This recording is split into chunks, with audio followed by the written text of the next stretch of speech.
여러분 안녕하십니까? 오늘은 핵무기에 대해서 좀 더 얘기 좀 해보겠습니다. 요즘 핵에 대한 관심이 굉장히 많은 것 같습니다. 북한이 7차 핵실험을 하느냐 마느냐, 또 요새 북한이 이리저리 미사일을 많이 쏘고 있죠. 이 핵 억제력이라는 것부터 좀 쉽게 설명을 좀 해볼까 합니다. 핵 억제력이라고 하는 것은 네가 핵을 쓰면 나도 핵을 쓴다. 쉽게 말해서 너 죽고 나 죽자 전략입니다. 핵을 사용하면 모두가 다 죽는다. MAD, Mutual Assured Destruction, 미친 전략이라고도 할 수가 있죠. 이렇게 너 죽고 나 죽자 하는 전략이 성공하려면 두 가지가 가능해야 됩니다.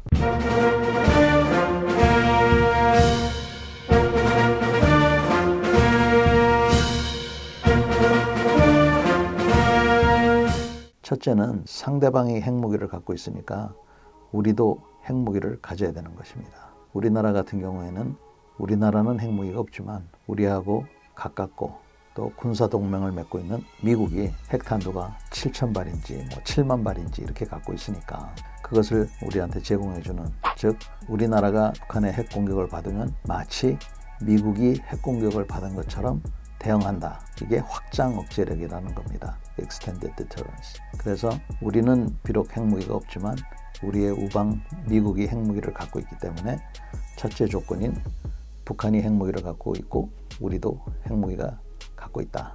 이게 이제 충족이 되는 겁니다. 두 번째 요건은 의지가 있어야 돼요.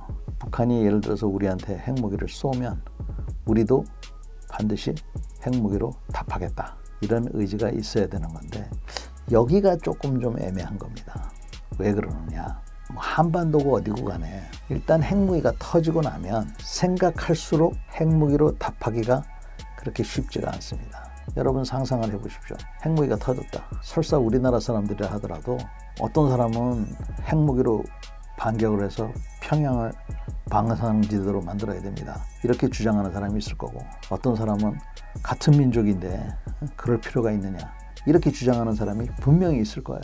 그래서 이런 논의의 과정이 있으면 핵을 즉각적으로 이렇게 반응하기가 쉽지가 않습니다. 그래서 이 의지의 표현은 너 죽고 나 죽자를 위해서는 미친 짓을 할 수밖에 없는 거예요. 즉 상대방이 쐈다 그러면 우리도 그냥 무조건 쏘는 그러한 체제를 갖춰놔야 된다는 겁니다. 그러한 체제를 갖춰놓으면 전쟁의 위험이 올라갈 수밖에 없죠.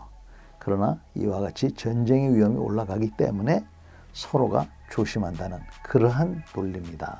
자, 그러면 예를 들어서 우리나라가 북한의 핵 공격을 받았다. 그러면 미국이 즉각적으로 대응을 한다고 하는데 분명히 워싱턴 DC에서 회의를 할 때 누군가는 반대를 할 겁니다. 뭐라고 반대하느냐? 굳이 평양을 핵 공격을 할 필요 있겠습니까? 우리한테 핵무기에 버금가는 재래식 폭탄이 있으니까 그걸로 김정은이만 죽입시다. 이러한 주장을 하는 사람이 있을 거예요. 또 어떤 사람들은 다른 이유를 대서 미국이 위험에 처하니까 북한을 공격하지 말아야 된다. 이런 주장하는 그러한 비열한 미국 사람도 있을 수가 있습니다. 제가 보기엔 있을 수가 없어요. 미국도 체면이 있기 때문에 우리나라 같은 나라가 북한의 핵 공격을 받으면 설사 미국의 대도시가 파괴가 되는 한이 있더라도 북한에 응징을 안 할 수가 없습니다. 체면 때문에. 그러나 어찌됐건 이런 논쟁의 시간이 가면 갈수록 모르죠.